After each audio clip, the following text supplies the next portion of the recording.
Cyril R-I-L. Kubista.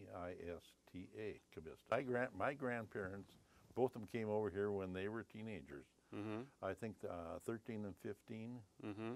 They didn't know each other, but they came over on actually two different boats. And they actually ended up in Owatonna, Minnesota. Mm-hmm. And they actually walked. The railroad, I think, stopped at Dubuque, Iowa. There was no railroad up in this area back then. Mm-hmm. And they actually walked from Dubuque, Iowa to Owatonna. And How long is that? Oh man, that's got to be 150 miles, 60 miles. Walk? Yeah. Well, they had actually a trail. My aunt said they actually had a trail where they would stop over at different farms, would keep them overnight and feed them. Mm-hmm.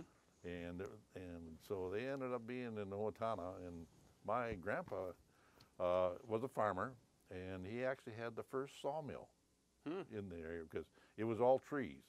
The Steele County at that time was all trees, and so they had and grassland, and they had to cut the trees down to get more farmland and to build the homes and that there. And so he actually built his own sawmill and cut lumber for the farm buildings,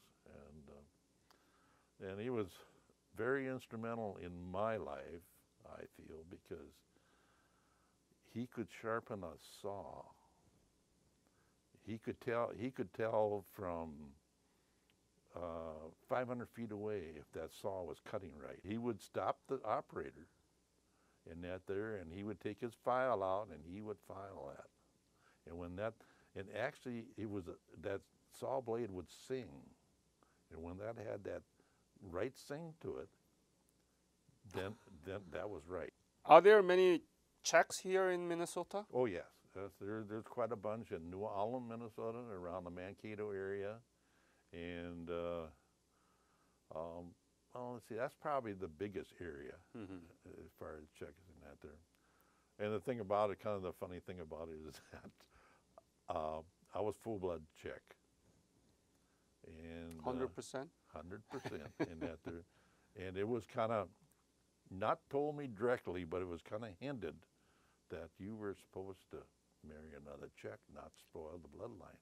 Full. Yeah.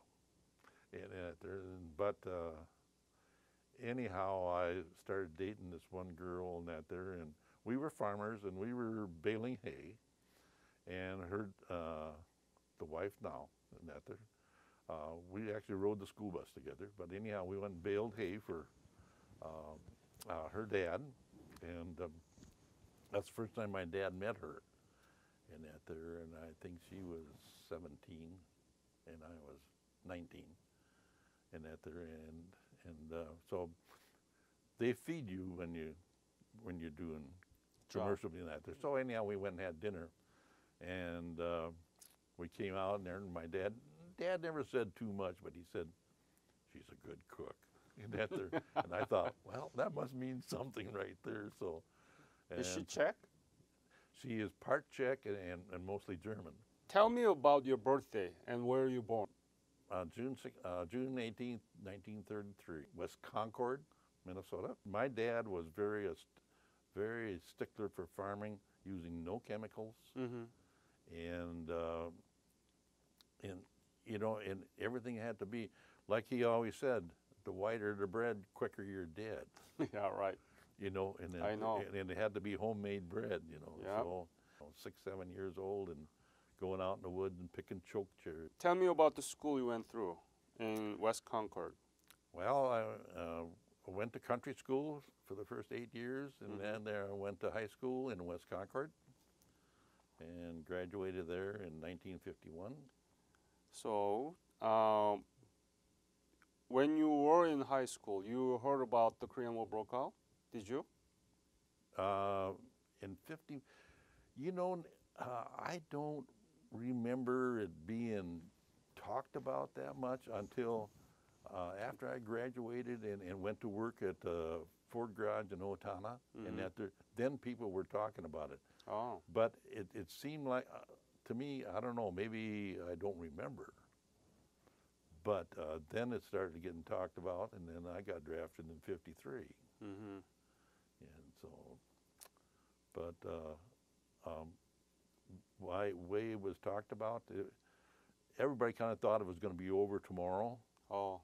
You know, I think that's the way the news kind of pushed it that way, that it was just kind of like a skirmish. But boy, the poor guys over there, wow, especially at the beginning. You were drafted. Yes. But you told me that you were married, right? Yes, I got drafted June 12th. Mm-hmm. 53, you were drafted. Yep. What were you thinking? Being drafted. I was upset. I probably had a chip on my shoulder. I did because I had to go, and I was, really kind of upset about it, and I was shipped to Fort Sheridan, Illinois, and then from there, Fort Sheridan. Could you Sheridan? Yeah. Yeah. Illinois, and then from there got shipped to Fort Leonard, Missouri. Mm-hmm. And you got the basic training there? Yeah, got basic training there. And when I was Catholic and that there, and I went to Mass and that there, and then the priest said, all you new recruits, this was about the third week, I think, in basic training. He said, I'd like to talk to you new recruits. And then we just sat around, had coffee, and we're talking. And he looked, and I had a wedding ring on. And he said, "You married?" And I said, "Yes." And that's right. "Are you RA?" I said, "No, I'm US." I says, "They drafted me." "Really?" And he says, "Well, anyhow, that's about all that was said about it." And that there, and then about the 7th week in basic training, the company commander called me in and said, "I can't believe they drafted you." But why? Because was it customary or was it rule that the married men are not supposed to be drafted? Well, I think it was, depending on location, I think you're going to find that probably the biggest draft that happened in Olmsted County here was in 1953. Because I think they figured there was going to be another world war. I think they figured this was going to probably escalate, and they were really bringing the because a lot of the guys I graduated with got pretty near all drafted, and some went to Germany, some went, one of them went to France.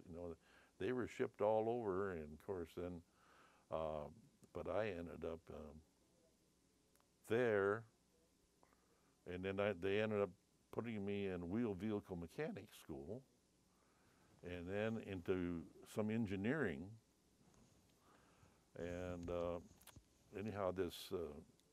So let me ask this question. Sure. So people asking you, really you were drafted while you were married, and what happened to you? The commander asked you to bring your... Well, yeah. Tell me about that story, because I'm very interested in that. Well, about the 7th week, he says, "I'll tell you what," he says, "you could bring, I'll give you a 3 or 4 day pass, go back to Minnesota, and bring your wife down here if you want." And that there, because he says, "I think that your first baby, your firstborn, you should be around." And because we were a regimental motor pool, we had to go 6 weeks in Yakima Firing Center, which is a desert, and we had to be out there on maneuvers, and and we were always the aggressor force. So, but anyhow, that's where I got my eardrums broke. You were picked up as an instructor, Fort Lewis, Washington. What instructor were you picked up? Krakowski they sent over to the main fort in that there, and I think it was instructor for automotive or for wheel vehicle mechanics I see. because we had passed so high in the class. Were you with your wife when you were in Washington? Yeah, because I was I actually was in headquarters and headquarters company, and running Regimental Motor Pool. He allowed me to come home and pick her up, so I took the same trailer and the same 50 Ford and took her out there, and we lived off post. When did you finish your military service? 1955. June of 55.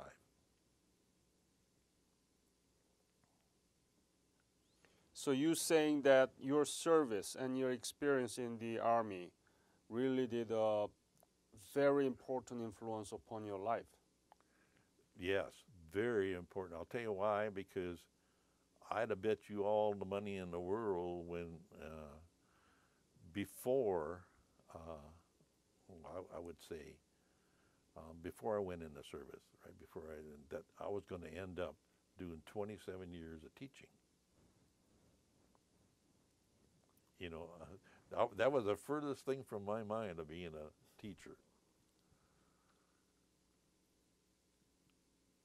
27 years. Yeah, I worked for Department of Correction, so Department of Corrections. That's great. You Well, never imagined to be a teacher, right? No, No? never. No, that's the furthest thing from my mind. Furthest thing from my mind. So. And you know, I can tell every time I meet one of my old students who'd gotten in trouble and that and came through the system and then is out working now and that they'll holler Mr. Kubista. When I see that, I go, uh-oh, that's one of my old students because that was protocol. You had to call you Mr. So. Let me ask this question. Even though you were not in Korean theater during the war, but still you are the Korean War veteran, what is Korea to you? Fabulous. Why? Why? What they have done, what the Korean people have taken from what it was, from pictures I've seen, and what the guys have told me, and that to now, and that and it just seemed like the culture of the Korean people is so much gratitude, and it makes me feel so good that for the people who gave their all over there, that it was worth it. That's great. You know, even though it took 2 years out of my life, which was probably the best thing that ever happened to me, but I think I feel that I think military, you ought to have at least